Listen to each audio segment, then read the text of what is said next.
పెదపూడి మండలం సంపర గ్రామంలో రాజముద్రతో ఉన్న పట్టదారు పాస్ పుస్తకాలు పంపిణీ చేసిన యువనేత నల్లమిల్లి మనోజ్ రెడ్డి. వైఎస్ఆర్సీపీ ప్రభుత్వంలో జగన్ ఫోటోతో ఉన్న పాస్ బుక్లు పంపిణీ చేసి రైతుల్ని భయాందోళనకు గురి చేస్తే ఆ తప్పును సరిచేస్తూ కూటమి ప్రభుత్వం రైతులకు రాజముద్రతో ఉన్న పట్టదారు పాస్ బుక్లను అందజేసే కార్యక్రమం చేపట్టింది. అందులో భాగంగా నేడు పెదపూడి మండలం సంపర గ్రామంలో రైతులకు పాస్ బుక్లను యువనేత నల్లమిల్లి రెడ్డి అందించారు. ఈ కార్యక్రమంలో అధికారులు, పెదపూడి మండలం మరియు సంపర గ్రామ కూటమి కార్యకర్తలు, రైతులు పాల్గొన్నారు. అలాగే సంపద రైతాంగానికి ఇది కూడా నా హృదయపూర్వక నమస్కారాలు. ఏ విధంగా అయితే ఇప్పుడు గవర్నమెంట్ పాస్బుక్లు జారీ చేస్తుందో గత ప్రభుత్వంలో చూసాం. ఏదైతే వైఎస్ జగన్మోహన్ రెడ్డి గారు ఫోటో ముద్రించుకుని పాస్బుక్లు జారీ చేయడం జరిగింది.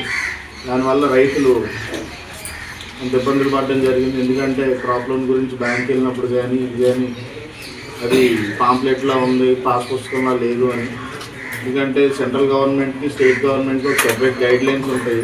పాస్బుక్ అనేది ఎలా ఉండాలనేది ఎప్పటి నుంచో ఒక గైడ్ లైన్స్ ఉంది. ఎందుకంటే దాని మీద గవర్నమెంట్ ముద్ర ఉండాలి.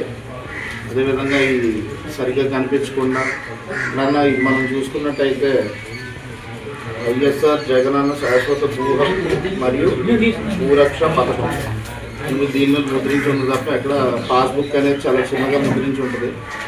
అదేవిధంగా కొత్తగా ఇష్యూ చేసే పాస్బుక్లు ఏ విధమైన నాయకుల ఫోటోలు కానీ ఏమీ లేకుండా ఈ విధంగా మనం చూస్తున్నాము. విధంగా ఇందాక ముఖ్యశ్రావు గారు చెప్పినట్టు తగినంత సమయం కేటాయించాలన్నారు. ఈ పార్టీ వాళ్ళు సంవత్సరం మీద 8 నెలలు పెట్టిందండి. ఇవన్నీ మొత్తం అంతా మేము సెట్ చేసుకోవడానికి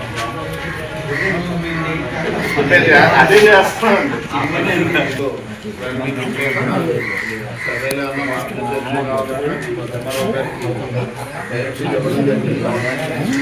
కూడా సరి చేసి త్వరలోనే ల్యాండ్ అంతా కూడా మీకు సరిగ్గా అవుతుందని. అదేవిధంగా నాకు వీరస్వామి గారు చెప్పినట్టు యూరియా కొరత అయితే అసలు మన నియోజకవర్గంలో ఎక్కడా లేదు. కావాల్సినంత యూరియా ఉంది, ఇంకా స్టాక్ ఉంది కాకినాడలో. అది మనకి ఇక్కడ తెచ్చుకుని మనకి హనుమాన్ గారు కూడా బాగా డిస్ట్రిబ్యూట్ చేస్తారు. అదేవిధంగా ఇంకేమన్నా ఇబ్బందులు చెప్తారు. ఇందాక ఆర్ఎస్కేలో స్టాఫ్ గురించి అది ఆల్రెడీ పోస్ట్ రిక్రూట్ అయ్యింది. రిక్రూట్ అయ్యి కొత్తగా ఇంకా జాయిన్ అవ్వాల్సి ఉంది. జాయిన్ అయిన తర్వాత ఆ సంస్థ కూడా పరిష్కరిస్తారు. అదేవిధంగా అందరూ కూడా గవర్నమెంట్ ఏదైతే ఈ పథకాన్ని ఏర్పాటు చేసిందో దీని ద్వారా మీరు అందరూ కూడా మీ భూమి ఇది ఇచ్చేసుకోవాలని కోరుకుని సెలవు.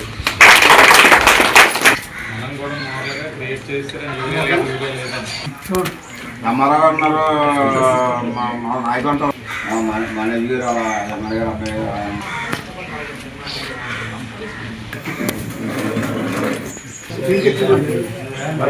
అబ్బాయి